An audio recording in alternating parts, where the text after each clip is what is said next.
안녕하십니까. 칸중국 코리아 이태윤입니다.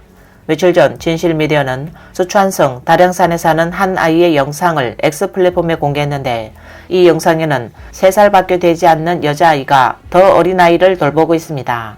진실미디어는 미국 학자 라우스가 나는 68살이고 96개국을 여행했지만 중국 정부를 이해하지 못하겠다. 중국에는 아직도 빈곤선 이하에 살고 있는 사람이 1억 명이 있다.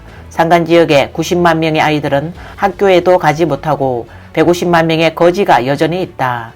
당신들은 이 모든 문제를 해결하지 않고 매년 수천억 달러를 외국에 지원하고 있는데 당신들의 눈에는 그 사람들이 사람이 아니라고 생각합니까? X 플랫폼 계정 총재 브리핑도 지난 6일 선전시 룽화 허핑로의 영상을 공개했습니다. 영상에는 한때 번화했던 거리가 노숙자들로 넘쳐나고 있어 충격을 주었습니다. 이 거리의 노숙자들은 미국의 노숙자들과는 달리 알코올 중독자나 마약 중독자가 아니라 경제적 어려움 때문에 거리로 내몰리는 고된 노동자들입니다. 총재 브리핑은 선전은 한때 중국 개혁 개방의 창구로 불렸으며 현재는 전례 없는 경제적 사회적 도전에 직면해 있다고 지적했습니다. 홍콩을 등에 업고 도약했던 선전은 현재 심각한 인구 감소와 부동산 가격 하락의 위기를 겪고 있습니다. 한때 세계금융 중심지였던 홍콩은 이제 유적지로 전락했습니다. 그런데도 중공 중앙텔레비전은 중국의 중산층 인구가 4억 명에 도달했다고 발표했습니다.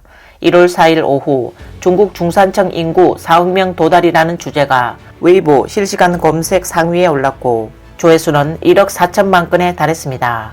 앞서 CCTV 진행자 바이엔송은 중국 국제경제교류센터 왕이밍 부이사장과의 생방송 인터뷰에서 국가통계국의 월 소득 3,000위안, 한화약 55만원 이상을 중산층으로 계산하면 중국의 중산층은 4억 명이 넘는다며 하지만 이 사람들은 자신이 중산층이라고 생각하지 않고 오히려 거부하는 경우가 많습니다. 이 현상에 대해 어떻게 생각하십니까? 라고 질문했습니다. 왕이밍은 중산층은 이미 4억 명을 넘었었지만 대부분 이제 막 중산층 문턱을 넘어선 사람들이다. 많은 사람이 중위소득 기준을 충족하지만 여전히 교육, 의료, 노후, 저축 등의 문제를 고려해야 하므로 여전히 돈을 쓰는 것을 두려워한다 라고 말했습니다. 2023년 6월 초 저장대학의 리시 교수는 중국에서 월 소득이 3,000위안이면 중산층 기준을 충족하는 것으로 간주할 수 있다고 제안했습니다.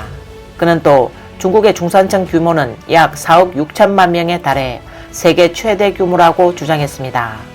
실업률이 치솟고 서민들의 소비력이 급감하고 있는 상황에서 이 발언은 즉각 중국 네티즌들의 거센 반발을 불러일으켰습니다. 중국 네티즌들은 모두를 속이고 있다. 부끄러운 줄 알아라. 3,000위안으로는 주택 대출금 하나 갚기도 힘들다라는 댓글을 달았습니다. 말씀드리죠. 한 달에 3,000위안을 벌면 이 사회에서 당신은 극빈자이다. 감히 손님에게 저녁을 접대하지도 휴가를 신청하거나 아프지도 말아야 한다. 정부는 항상 어쨌든 형세는 아주 좋다고 선전한다. 세계은행 기준에 따르면 중위소득은 25,000위안, 한화약 460만원에서 25만 위안, 한화약 4,586만원 사이여야 합니다.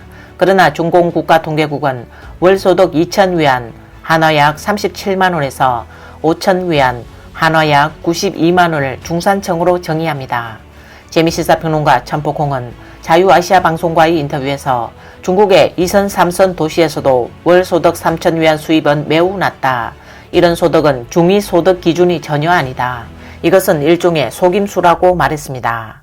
천폭홍은 리커창 전 총리가 중국 내 월소득이 1,000위안, 한화약 18만원 미만인 사람이 6억 명이라고 말한 적이 있고 금융전문가 륜신쉐이는 월소득이 2,000위안, 한화약 36만원 미만인 사람이 9억 6,400만 명이라고 말했다. 두 사람이 말한 수치는 상한선을 말하는 것으로 실제 일반 대중의 소득은 훨씬 더 낮을 수 있다. 당국이 중공 경제에 대해 좋은 이야기만 하려다 보니 이런 황당한 보고서를 가지고 나온 것이다. 특히 경제가 이렇게 어려운 상황에서 3,000위안을 말하는 것은 중국 국민의 상처에 소금을 뿌리는 것과 같다고 말했습니다. 이번 영상은 여기까지입니다. 시청해주셔서 감사합니다.